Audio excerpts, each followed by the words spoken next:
मध्य प्रदेश का चुनावी मुकाबला काफ़ी दिलचस्प होता जा रहा है। बीजेपी और कांग्रेस के अपने अपने दावे हैं। कई पुराने नेताओं की साख इस चुनाव में लगी हुई है, तो कुछ नए और नौजवान नेता भी अपना जलवा दिखाने के लिए मैदान में उतर चुके हैं। और इन्हीं नेताओं में सबसे आगे हैं जयवर्धन सिंह।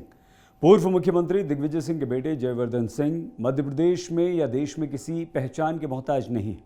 कमलनाथ सरकार में सबसे सक्रिय मंत्रियों में से एक रहे जयवर्धन सिंह आजकल उन इलाकों का जबरदस्त दौरा कर रहे हैं जहां उपचुनाव होने वाले हैं। लेकिन जयवर्धन का मुख्य लक्ष्य ज्योतिरादित्य सिंधिया को मात देना है। इस कारण से जयवर्धन सिंह उन सीटों पर ज्यादा सक्रिय हैं जहां से सिंधिया समर्थक नेता बीजेपी की टिकट पर चुनाव मैदान में हैं। वैसे तो सिंधिया परिवार का सबसे ज्यादा वर्चस्व ग्वालियर गुना इलाके में रहा है और है। ऐसे में सिंधिया की कार्ड के लिए गुना के राघोगढ़ राजघराने से संबंध रखने वाले जयवर्धन सिंह पर कमलनाथ ने विश्वास जताया और उन्हें स्टार प्रचारक के तौर पर मैदान में उतार दिया। अब कांग्रेस का गेम प्लान चंबल इलाके में होने वाले उपचुनाव में सिंधिया की सल्तनत में सेंध लगाने का है। इस इलाके में सिंधिया की सल्तनत और दिग्विजय की रियासत का बड़ा फैक्टर है।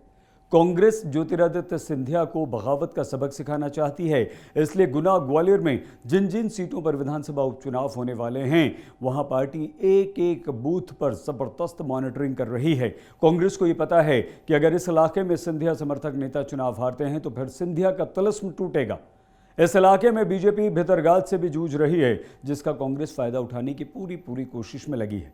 फिलहाल जयवर्धन सिंह अपने दौरों के दौरान सिंधिया पर जरूर सवाल खड़े कर रहे हैं। वैसे ये चुनाव जयवर्धन सिंह के लिए काफ़ी महत्व रखता है।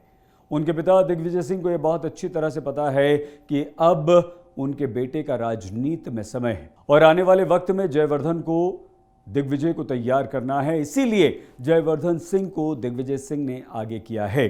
अपने इलाके में छोटे बाबा साहेब के नाम से मशहूर जयवर्धन सिंह दून स्कूल से पढ़ाई करने के बाद दिल्ली यूनिवर्सिटी से ग्रेजुएशन करने के बाद आगे की पढ़ाई के लिए अमेरिका की कोलंबिया यूनिवर्सिटी पहुंचे।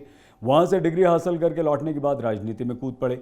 दिग्विजय सिंह भले ही दिल्ली और भोपाल में सत्ता के गलियारों में बने रहे हों, लेकिन जयवर्धन सिंह को उन्होंने दिल्ली और भोपाल की चमक दमक से दूर रखने की कोशिश की। यही नहीं, चुनाव लड़ाने से पहले उन्होंने अपने बेटे से राघवगढ़ की पदयात्रा भी करवाई। फिलहाल जयवर्धन सिंह पर कांग्रेस को काफ़ी विश्वास है, लेकिन उपचुनाव के परिणाम ही बताएंगे कि कांग्रेस का विश्वास दिग्विजय के बेटे जयवर्धन पर कितना सटीक है और क्या जयवर्धन ज्योतिरादित्य सिंधिया के तिलिस्म को तोड़ पाएंगे।